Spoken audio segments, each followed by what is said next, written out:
Hi, welcome back to Mind Control. People say you can't change your career at 30, that's when you're meant to be settling down. You can't change your career at 35, you should have had it figured out by then. Oh my God, you're not married at 38? What the hell are you doing with your life? Who comes up with this stuff? I have no idea. But this stuff plagues so many people that I speak to. So many people open up to me and say, Jay, I just don't know how to change. Is it possible? What do you think this guy was before he became who he is? He used to be a PE teacher, right? Sports teacher at a high school. How about her? She was a telemarketer for 2 weeks. How about her? She applied to be a funeral director. It's incredible.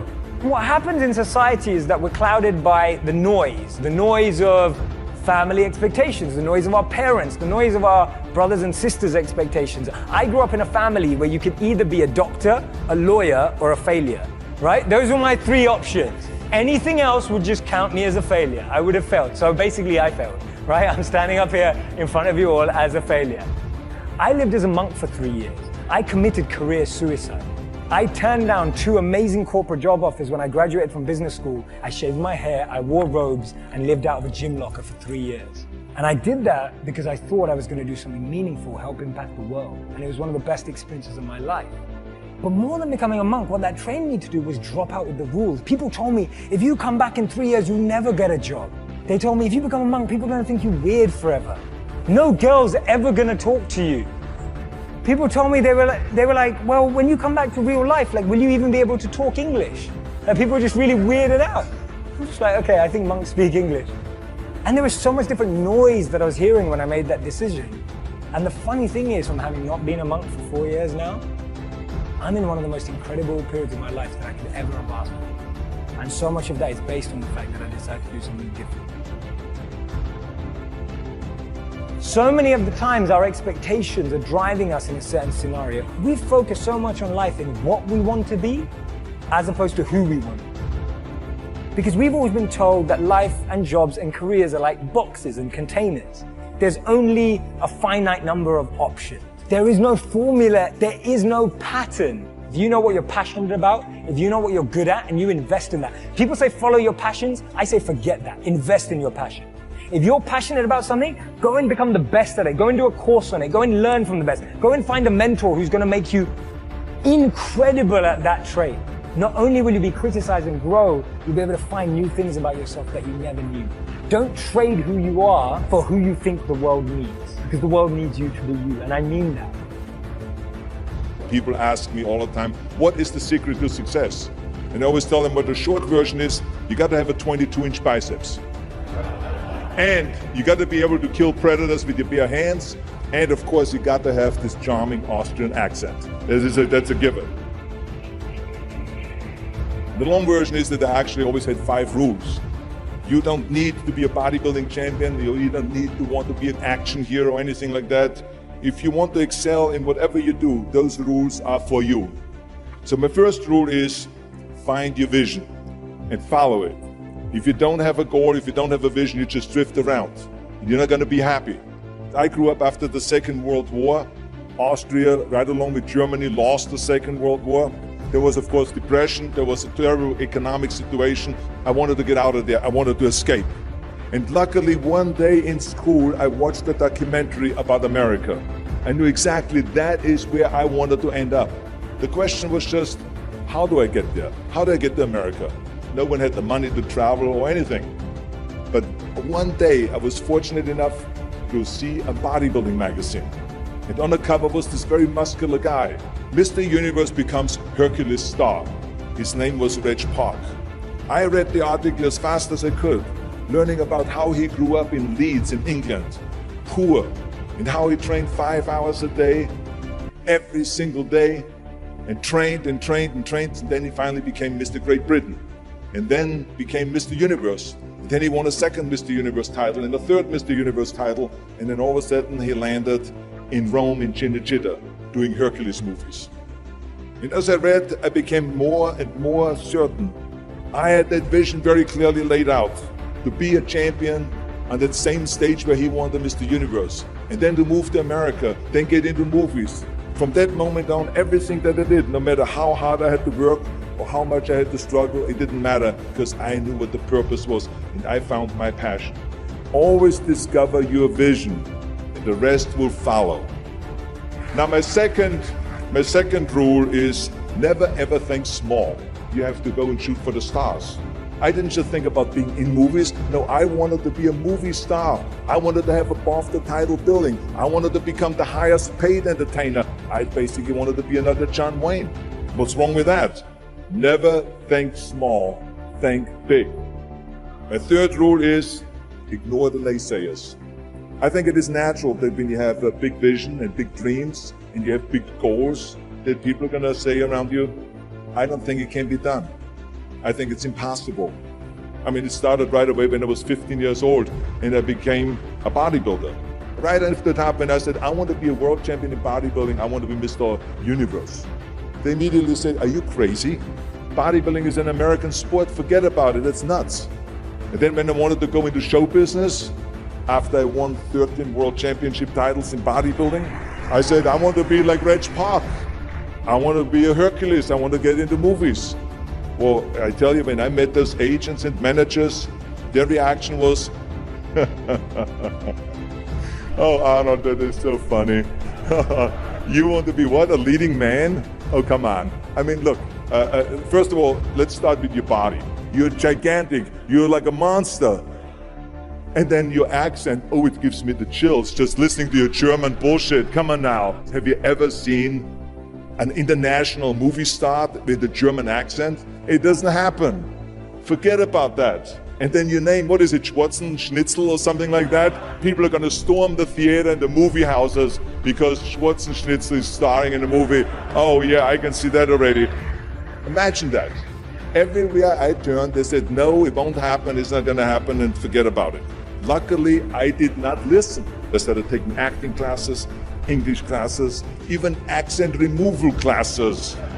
I ran around all day saying lines like, a fine wine grows on a vine.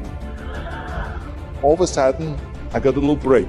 All of a sudden, I got a TV show, a little part, then another little part, and then pumping on and stay hungry. And then, of course, I landed the big role of Conan the Barbarian. So finally, I got the big break.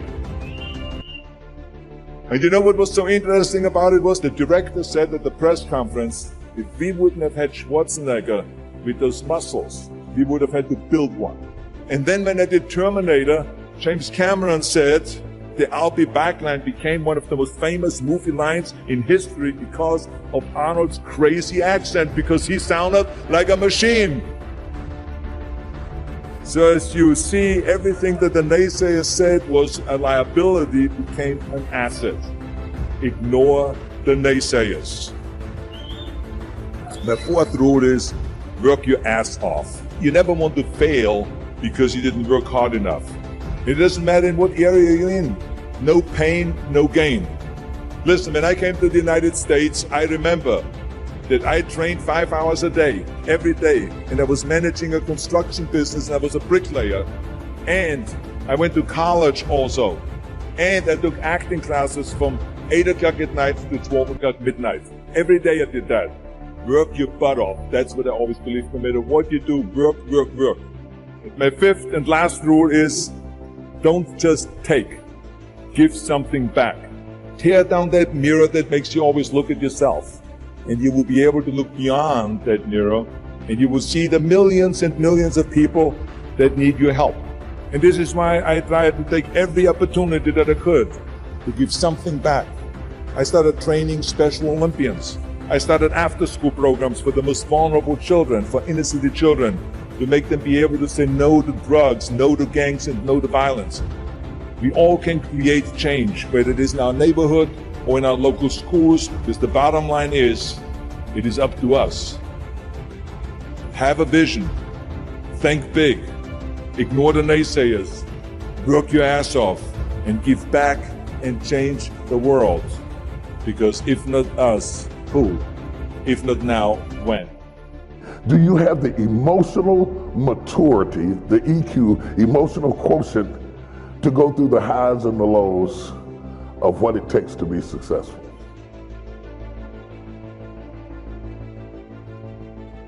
Because if you're going to be successful, You learn from the lows how to ride on the highs. I want to talk to you about change. And the one thing that you can count on is there will always be change. And if you don't plan on the change as a leader, that will determine how successful you are. Whether it is good change or bad change, there will always be change. And generally there will be both. Learn as much from your failures as you do from your successes. I think one of the most difficult things that can happen to people in leadership is to step into leadership that you didn't grow and that you didn't groom because you don't know where the issues are. There's something about being on the trajectory yourself and taking the roller coaster ride and riding the wave that makes a big difference as it relates to leadership. When you think about it this way. We often, when we select leaders or we want to evaluate people or we want to choose staff, we quickly want to know about their IQ, where they went to school, what their background is, because we're trying to find out in a nice way, are you smart? We want to know about your IQ, your intellectual ability, the quotient of intellectualism that you have through which to handle and manage situations based on your IQ. The second thing that we really need to be asking, and we really don't know this until we get into it, is your EQ. I'm talking about your emotional quotient, your range of emotion and how you handle stress and pressure. Because many, many times you can have people on your team and on your side who have the intellectual ability to do what you're trying to get them to do, but they do not have the emotional wherewithal, and you don't know it till you get on the ride. What you want to know is, can you handle the down ride? Do you turn into somebody else when things start getting crazy?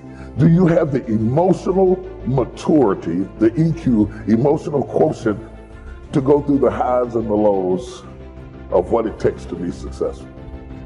Because if you're going to be successful, you learn from the lows how to ride on the highs. So if you can't take the dip, you can't take the climb.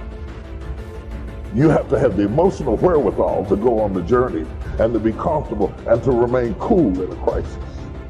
Not lose your head, not freak out, even though you want to. You can do it on the inside. You can be like a screaming 6-year-old girl on the inside, but on the outside, you have to maintain your cool. Because there is nothing as frightening as a frightened leader. That's what happens when you hire somebody who has the IQ but doesn't have the EQ to handle the ride, who freaks under pressure, who starts screaming at the staff, who starts yelling at the employees, and they just fall apart under pressure. So you want to make sure they have good IQ, you want to make sure they have good EQ, but here's the thing that is most important, and there is no test for it.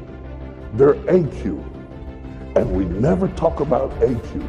You've heard people talk about IQ, you hear people talk about EQ, you don't hear people talk about AQ. AQ is your adaptability quotient.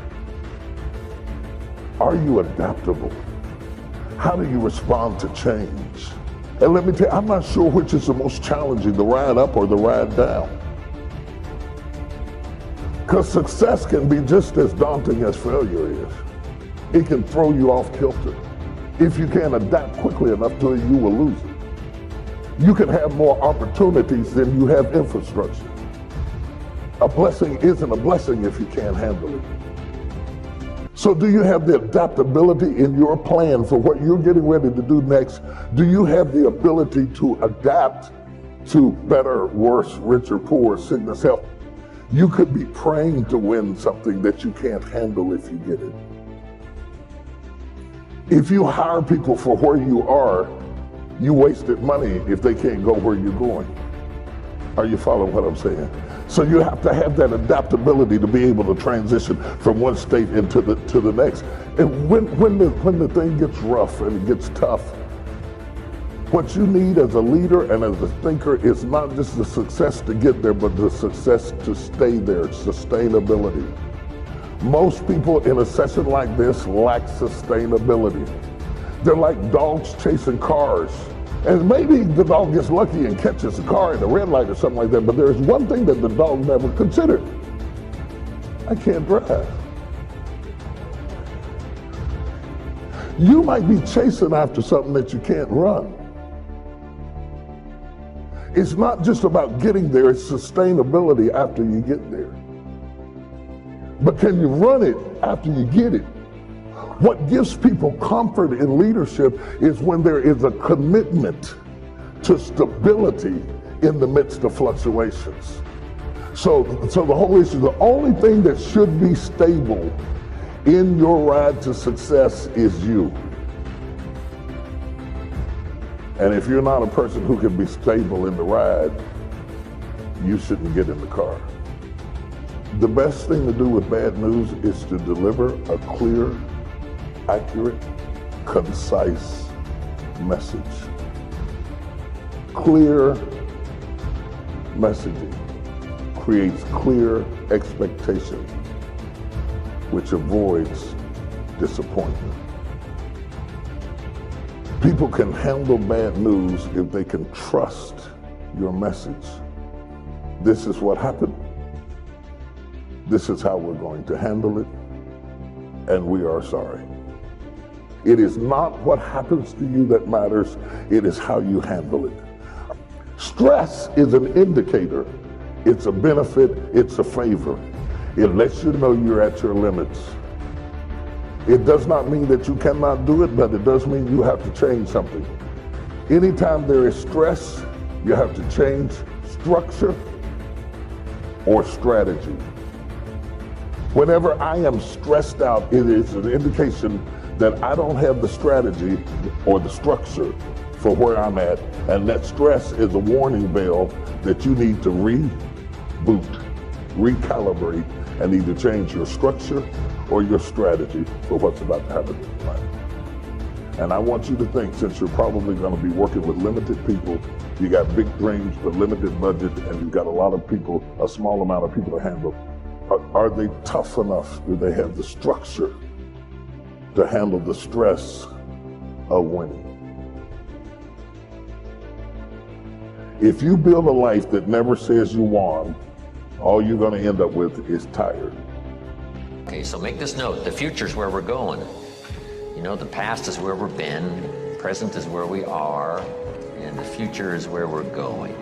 And if we can capture this moment in time from our past to now, and then from now to a future more well-designed with better objectives and better purpose for ourselves, our family, our business, our investments, everything else, then this moment in time will have become extremely valuable. So let me give you first what really affects us all. Number one, we're affected by the environment in which we live. We're affected by the physical environment. I was challenged way back in those early days, why not make the environment better everywhere you go? I learned, Mama taught, you know, turn off the lights when you check out of your hotel and you leave the room. Before you leave, turn out the lights. And I thought, why do that? And here's what she said, to make a contribution that's so easy. And if you could make a contribution that is so easy, that didn't cost you any money, it didn't cost you any time, you know, it didn't cost you a piece of your life, why not make the contribution that's easy? Because if everybody did it, think of how much we would conserve. Someone says, well, yes, but the hotel benefits if you turn out all the lights. And here's the answer that sophisticated people always have. Who cares? Who benefits? If it benefits the hotel, and if everybody did it, probably the cost of the hotel room would come down. So every benefit you can give, every benefit you can share, because here's what happens. If you learn to give, you will what? Receive. Maybe not in the manner in which you gave, maybe not in like kind. Someone will save energy for you because you saved energy for them. But in some mysterious ways, it always comes back to us. If you give, you will receive. In fact, here's what it says, that for the uneducated is a little bit strange. It says it's better to give than it is to receive.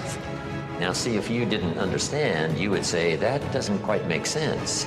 Surely it would be better to receive than to give, and the answer is no. It is much better to give than to receive. And here's why. It's what we call having intelligent self-interest. Nothing wrong with self-interest as long as you do it the intelligent way. Here's the key. Giving starts the receiving process. So to act intelligently in your own self-interest, which is good, it's much better to give than it is to receive. Because if all you do is receive, that may be very limited. But if you give, and giving starts the receiving process coming your way from unknown resources and from unknown places, back it comes around to you because you became a giver. That's one of the unique mysteries of life. We give to receive, and it's better to give than it is to receive. So that's what Mama said. Turn out the lights, make a contribution. Why not make the easy ones?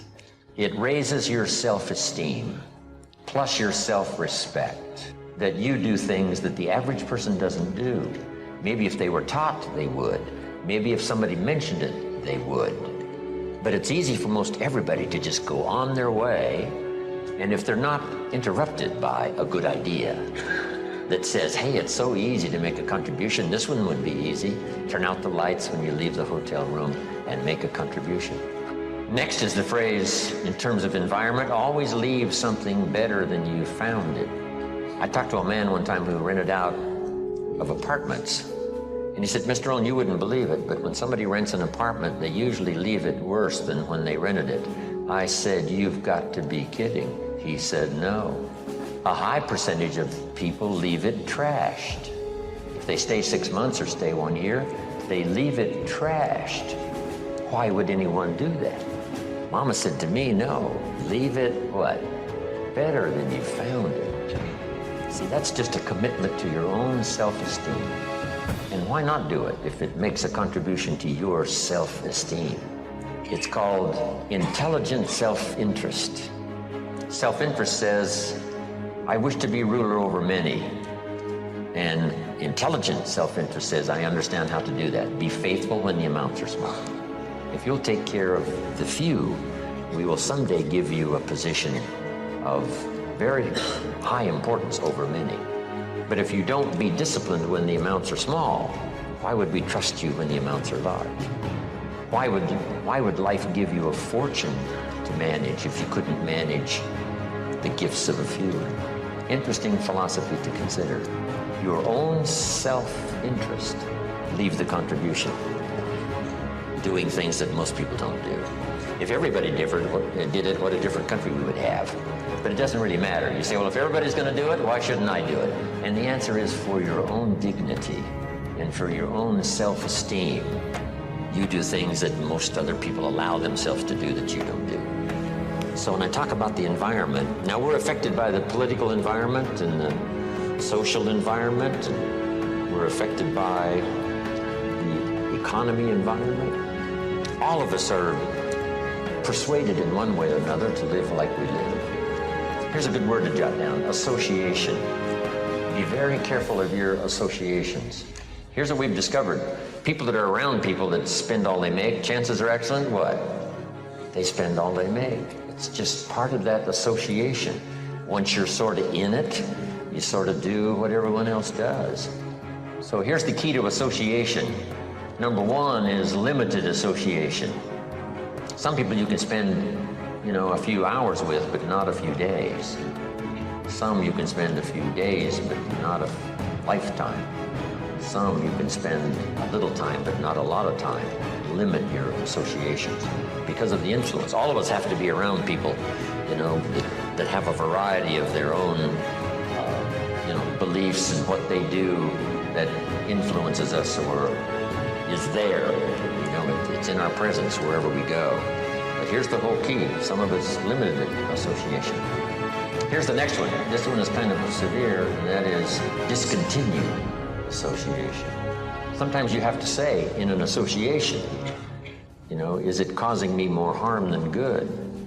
And sometimes the time finally comes where you have to part ways just because the association is not to your benefit, for the rest of your life. And then here's the one you've engaged in this weekend, expanded association. Get around people who have good ideas to share. Get around people who have a good story to share. One of the great benefits of being here this weekend is a chance for all of you to meet each other. Share testimonials, share ideas, share your reactions to the what's been taught, to the ideas that's been presented. Share some common experiences you might have had in your life, and you go home with this bag full of testimonials and the inspiration that comes from it. This kind of expanded association is so valuable. Whenever there's an occasion and it can fit into your schedule of time and money, make sure you go where there are people of like interest, right? Ready for good ideas. Never, too successful to learn some more. This is good environment. Expanded association. Next, we're affected by events, dramatic events or worldwide events or home events or personal events. Some events affect us all. Here's number 4. We're all affected by our results, whatever they've been, the results of our errors or the results of our disciplines. Now, here's what's so staggering about being a human being. It's possible immediately upon decision to start a new program of changing results. If you're headed in a certain direction and it looks like in 5 years you're going to wind up here, and you take a look at that in 5 years and you say, yes, it looks like what I'm doing right now, if I continue doing what I'm doing now, it looks like in 5 years I will wind up here. Let's say that suddenly, on careful consideration, you decide that's not a very good place. That's not a very exciting place to arrive. Is it possible as a human being to change your destination point 5 years from now? And the answer is yes. See, that is so extraordinary. No other life form can do that. Pick a different destination in 5 years and start making plans and learn the skills and accept the disciplines and the teaching and the training and the consistency of effort, and just start going in a new direction. And in 5 years from now, wind up at a totally different place than where it was assumed you were going to arrive with the old plans. Only human beings have this extraordinary ability to change the outcome, to pick a new direction and go that way, to pick a more certain place to go and read the books and attend the classes and develop the disciplines and find the people and do the business, whatever, that takes you to that new destination. So we're affected by that. Next, we're affected by knowledge. Whatever you know has brought you to where you are. What you've missed in the past, right? At this particular moment, you could have arrived at a much better place if you hadn't missed what you missed in the past. But now knowledge can turn it all around. Knowledge can start us on a new track. Knowledge can help us not only to review the past, but to peer into the future and say, would it be possible to have a more unique design for the future than what I've had in the past? And the answer to all of that is yes. So these 5 things primarily we're affected by. No, here's the 5th one. We're affected by our dreams, our ability to see the future and give it design, things, places, people, career, fortune, whatever might become important to you for the balance of your life, or especially over the next 10 years.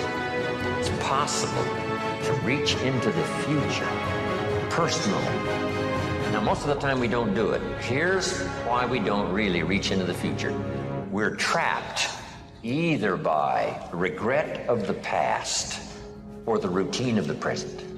So busy with the routine of the present, we don't give much thought to designing the future. Or trapped by the past with regrets of past losses and past failures and past mistakes. And we relive it over and over again, not to the benefit of changing it for the future, but just because, we feel that our lives have been less than favorable simply because of all the things that's happened to us in the past. But here's the real key, is to spend some time, and usually we don't do it until someone comes by and offers the suggestion. That's why meeting the right person at the right time, attending the right class, listening to the right sermon, having a conversation with the right person sometimes can totally change the direction of your life. And you're never the same after that personal contact, or sitting in that class, or reading that book, or coming face to face with someone who says, hey, our lives are not that good. What could we do to change? And that very conversation starts this whole process. Wow, I've arrived at a fairly poor place. How could I change all of that for the future? And that is all possible. And this point of contact, maybe today, will help change all of that and give some of you a new glimpse of some of the possibilities. We talked a little bit earlier about the possibilities and believing that the possibilities were possible for you, then going to work and make them happen. Here's the next key. Make sure that the greatest pull on you is the pull of the future, not the pull of the past that keeps taking you back, not the pull of gravity like the present that just keeps you sort of stuck where you are. But we want to make sure that the greatest influence and pull on us is the pull of the future. We'd like to thank you so much for watching till the end. Don't forget to share your thoughts in the comments section.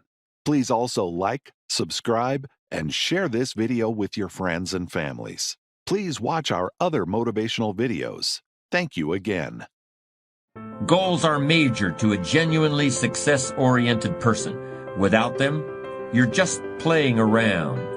The difference between a goal-directed individual and someone without goals is like the difference between a Wimbledon champion and a kid batting a tennis ball around on a court with no net, no opponent to bring out the best in him, and no way of keeping score. Despite everything that's been written about the importance of goal setting, very few people actually put it into practice. It's always amazed me the way the average guy puts more thought and effort into planning his 2-week vacation than he devotes to planning his life. What's he taking a vacation from? He hasn't really decided what he's trying to do in life, but for 2 weeks out of the year, he just decides he wants to do something else. And this is what he plans very carefully. Challenge creates strong character, and goals represent challenge in its most positive form. Leaders have their personal goals clearly in focus, as well as the goals of the organization. In fact, one of the principal responsibilities of leadership is defining goals for the vast majority of people who aren't able to do it for themselves. Over the years, I've developed some ideas about effective goal setting, and I'd like to share those with you in a moment. When I was a kid, I used to dream what it would be like to buy a ticket on a railroad train and just go someplace. I really didn't think about where I'd be going or how long it would take to get there. I just loved the idea of getting on the train and just letting it take me someplace. I guess there's still something appealing about that idea, but it's not really the way you want to live your life as a mature human being. When you grow up, you buy a ticket on a train or a plane because you want to go someplace, and you know exactly where you're going. You may have to change planes in a different city, your flight may be canceled, and you may have to switch to another flight. You may not feel like talking to the person seated next to you, but you will persist. You know where you're headed, and you're quite determined to get there. That's goal-directed behavior in its simplest form. There are short-term goals and long-term goals. Sometimes you're flying across the country, other times you're just walking down to the corner grocery store. Long-term goals are the equivalent of a major journey. When you reach the point where you've achieved your long-term goals, your life will be fundamentally changed, and the process of getting to that point will transform you into a stronger, wiser, higher-performing person than you are now. How can you identify your long-term goals? On a sheet of paper or in a notebook, write these 5 headings. Number 1, what do I want to do? Number 2, what do I want to be? Number 3, what do I want to see? Number 4, what do I want to have? And number 5, where do I want to go? Now, under each of these categories, write down several possible long-term goals. Be very relaxed about this. Just allow your mind to flow and come up with 3 to 6 ideas for each category. Don't worry about a lot of details at this point, and don't spend too much time describing a particular goal. In category number 1, for example, what do I want to do? Suppose you want to write a book about the history of your family, going back to the arrival of your great-grandparents in the United States. Just quickly jot down family history. Then as you look down the list of categories, it occurs to you that you've always wanted to see the pyramids in Egypt. So you write pyramids.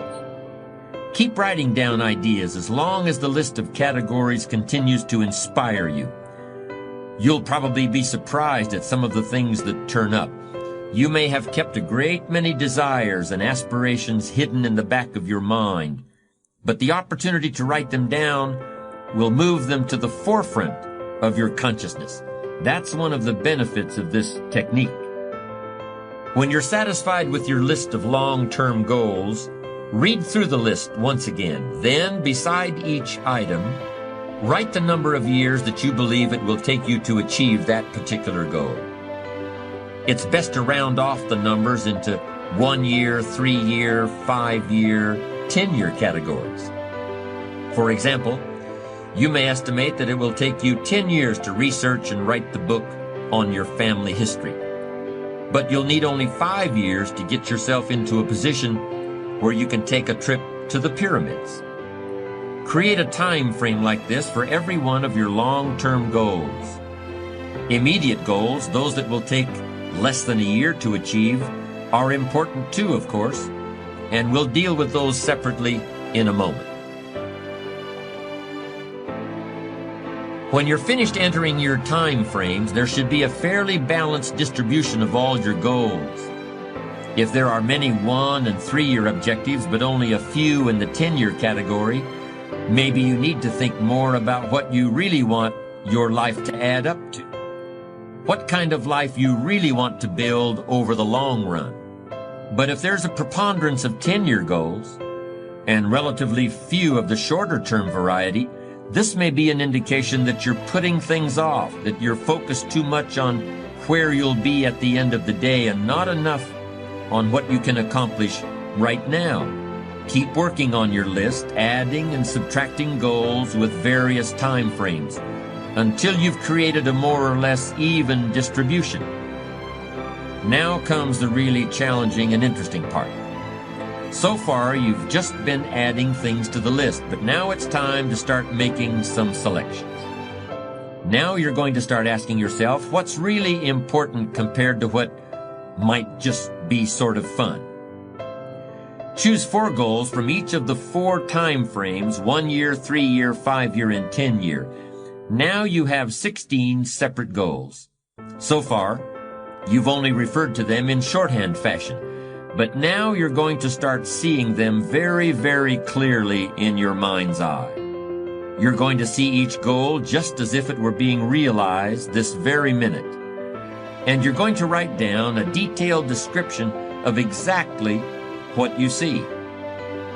Do you intend to open a handmade furniture store in 3 years? What will the store look like from the street out front?